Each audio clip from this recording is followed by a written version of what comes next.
Back in July, while preparing to record our podcast, my co-host Ryan listened to me cursing. A lot. Even for me. I was losing my mind. For 6 months, I've been trying to use stories to make teaching videos better.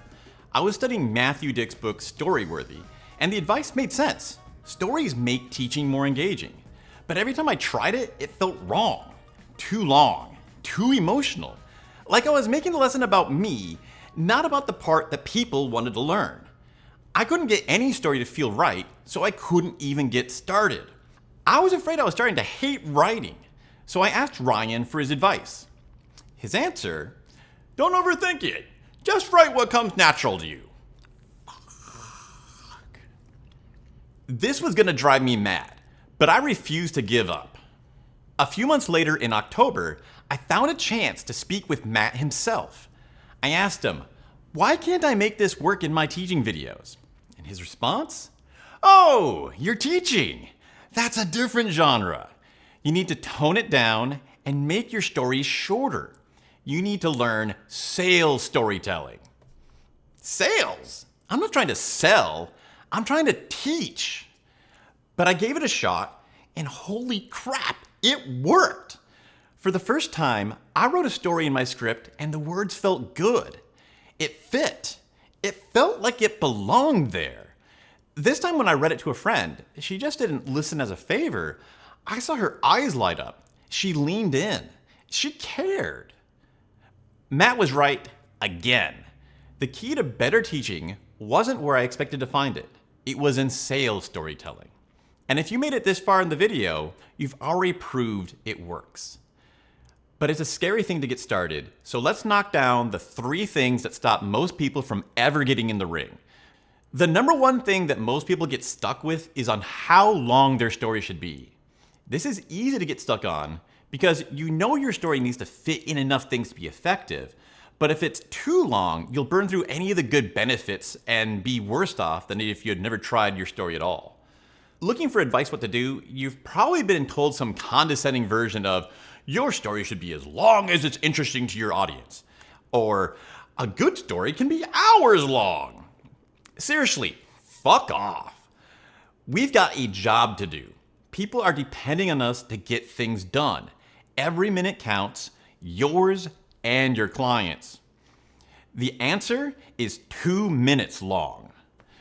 If you watch Steve Jobs' keynotes that made him famous for being God's gift to corporate storytelling, each of his hour-long presentations started with a simple 2-minute story. Remember, right now, your goal isn't perfection. It's a first round in the ring, guaranteed that your audience won't regret that you attempted it.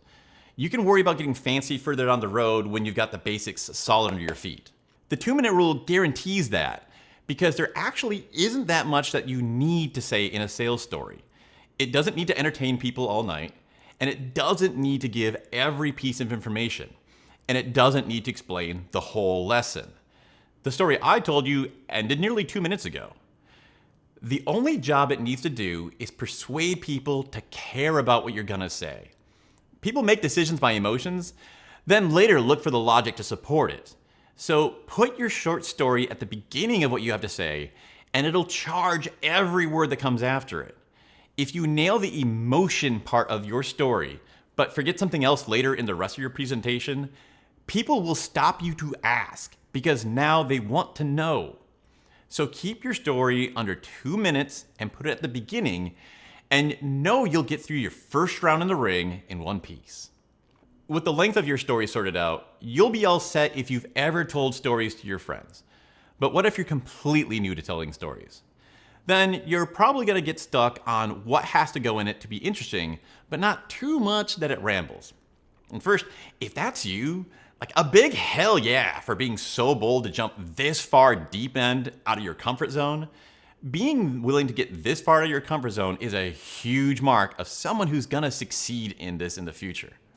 The first thing you likely did is search online for how to write a good story, and then got bombarded with pretentious artists disagreeing with each other.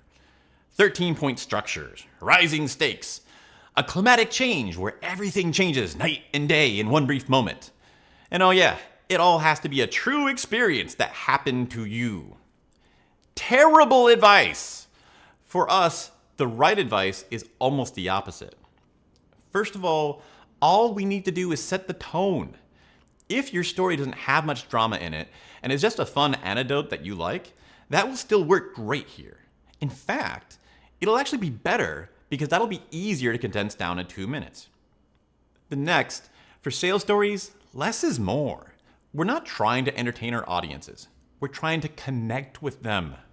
So flat out, your story about spilling your coffee is going to be better than a story about surviving an oil rig explosion, because everyone can relate to the coffee one. Also, the bar for storytelling in sales is so low that even a mildly interesting story will feel exciting and powerful. The only thing you do need is to make sure that your story is relevant to your audience and something that matters to them, no matter how small it is. Do that, and your story will accomplish the only thing it needs to do. Keep that up during your first fight with storytelling, and it'll keep you getting interested eyes instead of questioning eyebrows. Number 3, how much emotion to use. All right, now you know what size of box you have and what you have to fill it with. Telling your first sales story now seems doable. But if you're like me, you then got stuck on one final thing, worrying how much emotion should be in your story. This was the hardest one. Every scrap of writing advice I ever found was telling me to heighten every emotion up to 11. Trying it felt corny as hell. I couldn't imagine telling that story in a video. I'm glad I listened to my gut telling me something was wrong. I avoided making a total fool of myself. It turned out that there absolutely is a level of emotion that is too much in sales storytelling, that would hurt you by making you feel inappropriate, creepy, or manipulative. I found the answer in Paul Smith's book, Sell with a Story. It feels absolutely perfect. Think to yourself how well your audience knows you, and then ask how much personal closeness would that match with. You go through 3 phases when getting to know people. Phase 1, just introduced. Keep it light. For example, college taught me persistence because it was a challenge and I overcame it. Then phase 2, you've met each other before. Go one level deeper. College taught me persistence because since I grew up poor, it was hard to work a job and pay tuition while doing all the classes. Then phase 3, they trust you. You can share your true struggle. College taught me persistence because when I was a kid, Dad passed away, which meant I had to work a job to pay for tuition while doing all the classes. By asking how well the audience knows you, you'll always be able to pick the right amount of emotion to score hits right on target and never go overboard. Once you see how much you've hooked their attention with your first story, you're going to want to use every story you have. But some are going to feel too long, and others are going to feel too short. So in the next video, I'll show you how to take any story that you love and adjust its length so it fits perfectly and hooks them every time.